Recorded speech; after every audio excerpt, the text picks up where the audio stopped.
Hey there, friends.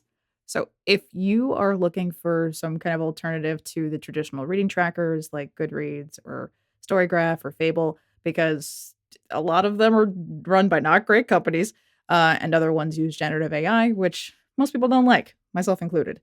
I am going to be showing you how to create a more personal reading tracker. It doesn't have the same social aspects because this is just you, but it's more personal. It's tracking the data that you want to track. It's keeping it all under your control, and you don't have to use generative AI to do it, which I think is great.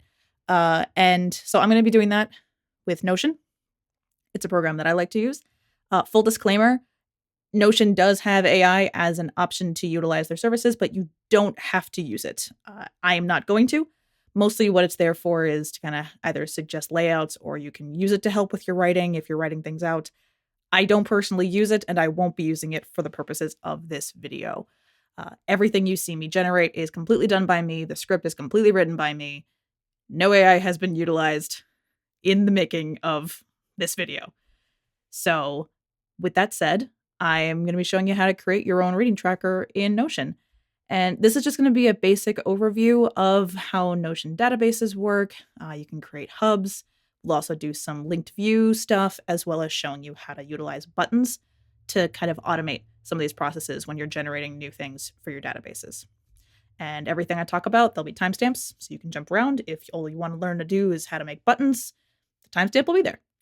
So without further ado, let's get to it. So this is part of what my Reading Hub looks like right now. I have a bigger database, but this is the main linked views that I use. But we're going to start completely from scratch. So what you're going to do over here on your little sidebar, you're going to hit Add Page, and that's going to give you a blank page. One thing I like to always do is go up to these little three dots at the top, and you want to select full width. That way you're using the full width of your page. And we'll collapse my sidebar. So we're going to call this Personal Library. And you can either add an icon, you can add a cover, you can pick a picture that you have that you like to look at. They also have options. You can upload things. They have galleries. There's Unsplash. You can add stuff from the web all you want. Let's see if we get a library, see what it looks like. Sweet. I like this one. There we go. So now we have, and you can also reposition it if you don't like where they put it. I like that one. So this is going to be the hub where everything that we're going to ultimately be generating is going to be hosted. But very first thing you want to do is you're going to be creating your database that's going to be holding all your books. That's where everything is going to go. And then you can parse it out afterwards. So for this, just to kind of create a little collapsible link, we're going to do / and then toggle list. And then we'll just call this databases. You might want to have more than one. It's up to you. And open it up. And then we are going to do database full page. That will automatically create a page that is just a database, which I think is fun. So we're going to do a new empty database. This is going to be the books. And we'll give this one an icon because you can either use emojis or Notion also has their own little icons. They have some books here, I believe. Yes, they do. And let's make it purple because I like purple. So I'm going to also rename my database. I'm going to rename this view specifically. Let's make this. Just make it books. So the beauty with the Notion database is it's essentially a far more user-friendly Excel spreadsheet. I like to always start in database view and then change things afterwards. So they always start with a table view, but you also have other options such as a board, which is like a Kanban board. You have a timeline, a calendar. There's charts. Charts are limited though. You can only use one chart per workspace, I believe. There's also gallery and list view. I tend to mostly use table, gallery, and calendar. Those are my three most used views. From here, you have a blank database, and I know it's going to be a little scary because you don't know what to do. You got nothing, so I'm just going to show you. Basically, you're just going to keep adding the different elements that you want to track about the books that you read. So I'll just rename this title because you'll always have a name item that's always automatically generated. I can change that to title, and then we're going to start adding elements. So we'll start adding stuff like I'll add a multi-select for author because I like to do this. As I add books, I add more authors to my author select, and books sometimes have more than one author. So you can do a multi-select for that one. So we'll do some basics, and then I'll show you some other options you can do to make it a little more personal. But we're going to start with title, author. We'll do a single select for category. That'll be fiction versus nonfiction. And then from here, we can add an option. So we'll do fiction and nonfiction because a book is usually one or the other. All right, let's add our next one. And you can see based on what I'm putting into the database, it's suggesting other types of elements that I may want to add. So we're going to add genre. And that's another one that I'll populate our options as I read new books. Let's also add a multi-select for format. And that will be from, this is the way I like to do it. You do it however you want to. Physical, ebook, or audiobook. Again, tailor this to you. If you don't like the formats that I put in and you want to make graphic novels their own format, do that. It's your spreadsheet. You do whatever you want, which I love about Notion. It's very user-friendly and it's also very customizable. We're going to add a number for page count. We are also going to add, let's add a date for publication date. And let's also add 2 more dates. Ooh, where are we? Let's add 2 more dates for date started and date finished. That way you can see how long it takes you to read the books, which I think that's always a fun thing to track, personally. We are going to also add a number for our star rating, which it already automatically suggested for me. So there we go. And lastly, I'm going to add a property for status. They have an option for a status property. I tend to do this as a select, mainly because I find that the way they set up their statuses and to do and progress and complete don't really work with reading, read, and DNF. You kind of don't have any to do, because if you want to create something for your TBR, that can be its own database, and that would be under to do, really. So that way, things don't get too bogged down. But I'm going to add status. We're going to add reading. We're going to add read, not ready, and we're going to add DNF. All right.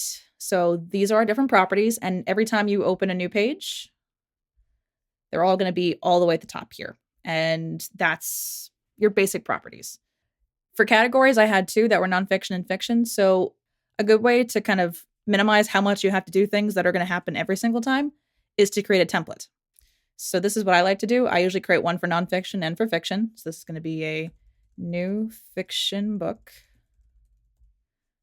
It's going to get an icon. You could do whatever you want with this. I tend to like a red book for fiction, a blue book for nonfiction. I can't explain why. But if you put this in your template, that will always show up as the icon for every new fiction book that you generate. So it's going to always have a fiction tag. And then if you want to keep notes about books in your templates, you're more than welcome to do that. I'll show you really quickly. I'll do heading, notes, and then / do bullet list. And then you can just keep track of notes as you read if that's something you like to do for reviews. And then that will always be in your template every time you generate a new page. And see, if you're starting a new book, that means it will always start with the reading status. Okay. So that is your new nonfiction book. And then a really good thing, which is nice, is you can duplicate this and then just change the things you need to. So this is now new nonfiction book. This way I don't have to redo like the notes section at the bottom. New nonfiction, we'll change that to blue, change that category to nonfiction, and then our notes things are already at the bottom. So now I can click here and click on new nonfiction book. And now I have a new nonfiction book.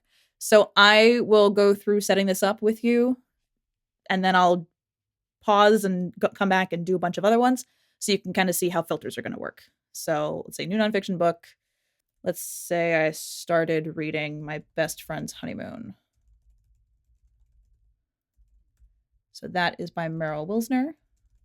And every time you add a new author to this list, they will stay there. So if I read more Meryl Wilsner books, I don't have to type it in every time. I can just scroll through the list and they will pop up.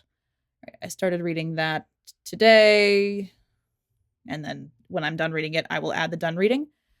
Format, I'm reading it in physical. Genre, and since this is brand new, I'm going to say this is a romance book.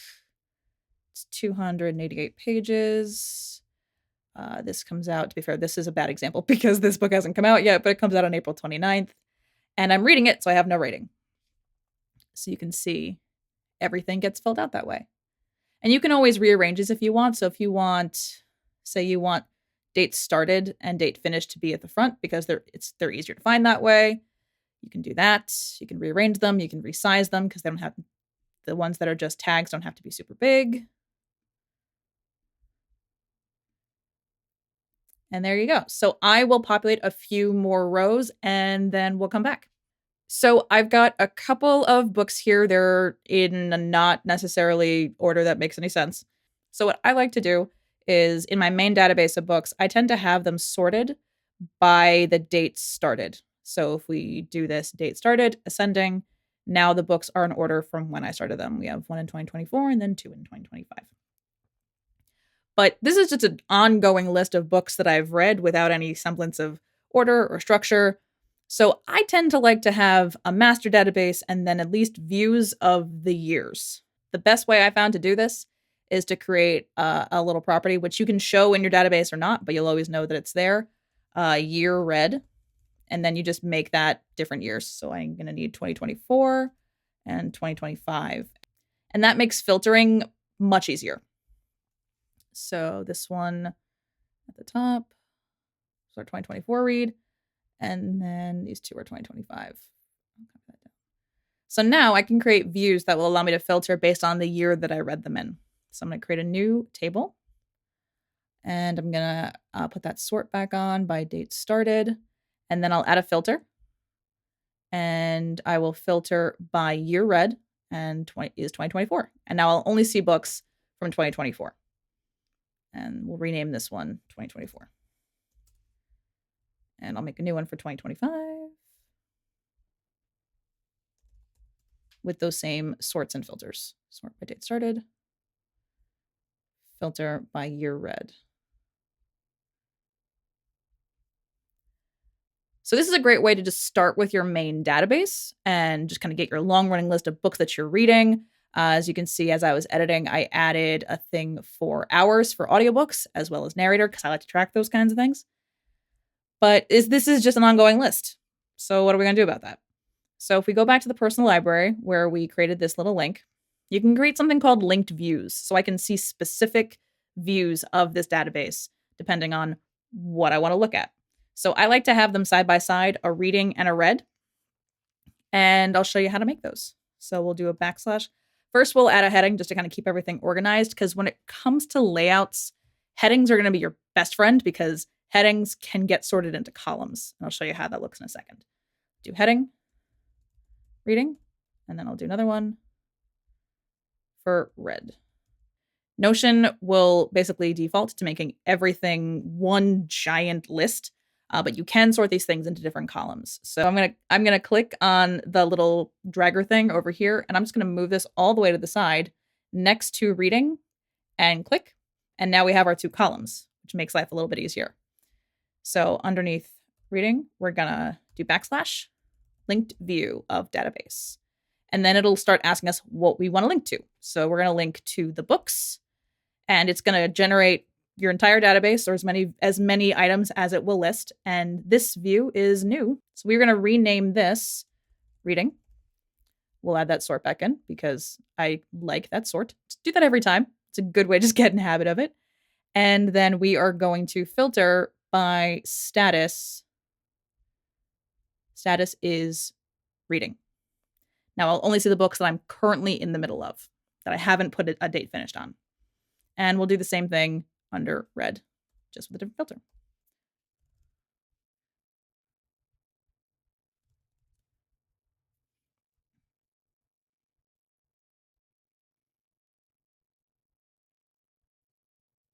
And when you're doing status read, it's up to you if you want it to be all the books you read. In my case, I want to make sure it's just 2025. So I'll add an additional filter for year read is 2025. So there we go. We can see that in 2025 so far. I've read Be Ready When the Luck Happens, and I'm currently reading My Best Friend's Honeymoon. And from here, your options are really endless, which I think is a lot of fun with Notion. It's a little scary because it's a blank page, but one of the things that I really love doing that makes my life easy is automations wherever I can do them. And one thing that we can really do for that is buttons, which is a new thing that I just learned about, which I have a lot of fun with. So we are going to generate a button. So backslash button. And what this is going to do is it's going to automatically generate a new fiction book or a new nonfiction book in our database without having to go through the clicking of the drop down and the new and doing all that. It will automatically generate a new book with all the filters that we need. New button, new fiction book. We'll change the icon. Let's see, there's the book with the little A plus, and fiction is red. So when the button is clicked, we are going to new action, add page to select database, the books, and it's going to add it as that template that we already generated. So add new fiction book. And then we're done. So now when the button is clicked, it will automatically generate a new fiction book with that icon, as well as the fiction category, the reading status, and we've also added in the 2025 year read. I added that because I realized I needed it into our template. And in order to generate one for the nonfiction, once again, it's as simple as duplicating it and changing the things we need to change. So this is going to be new nonfiction. Change the color of the icon to blue to match that one, and then add page to the books, add new nonfiction. And then we click, a new nonfiction book has been added. I love using Notion for my reading trackers. It's a lot of fun. It's very customizable. And something I also really love is that, because I'm a data nerd, if we go back into our main database, something you can do very often is calculate things. So something that I like to calculate is my total pages read, my total hours read, and my average rating for books very often. So if you go to the bottom under calculate, it'll give you different options. You have none, count, percent, and then more options. So we want the sum of the hours. That way I know that between these two books, I've listened to 20 hours of reading. And then you can do the same thing over here. More options, sum. So I've read 632 pages. And then we got average. My average rating is 5. And then you can also just count the total number of rows. So let's say I want to calculate out of this just the number of books that I've read. We can calculate, count, and then we can do all unique values. In this case, we're going to do count not empty, which is 2. And something I didn't tell you before in the main page here, this will automatically set to show up to 50 rows. For a main database and a main hub, that's a bit much. So we can tell it to alter the load limit. I like 10. It'll just show the last 10 books that I read. And that is a really basic overview of Notion databases, buttons, and linked views, and how you can use them to create your own little reading tracker. And the beauty with this is the sky's the limit. You can do as much as you want to with this. You can track whatever data is important to you. And when you're done, you'll have something that is just for you. It's tailor-made to what you want to track. And the beauty is, as you read more books and you discover new things you want to track, you just add them. There's no need to, submit a ticket or a request or put something on social media for an app to generate for you. You can just do it, which I think is a lot of fun. So thank you all for watching. You can catch me at various socials that are all in the captions below. I don't know the next time you're going to get another Notion tutorial. This is one that's very near and dear to my heart. But if there's anything in Notion that you want more explanation on, or anything that you want me to show you how to use, drop it in the comments and I'll look into making it into a video. So until another video comes out, have a great rest of your day, friends, and I'll see y'all next time.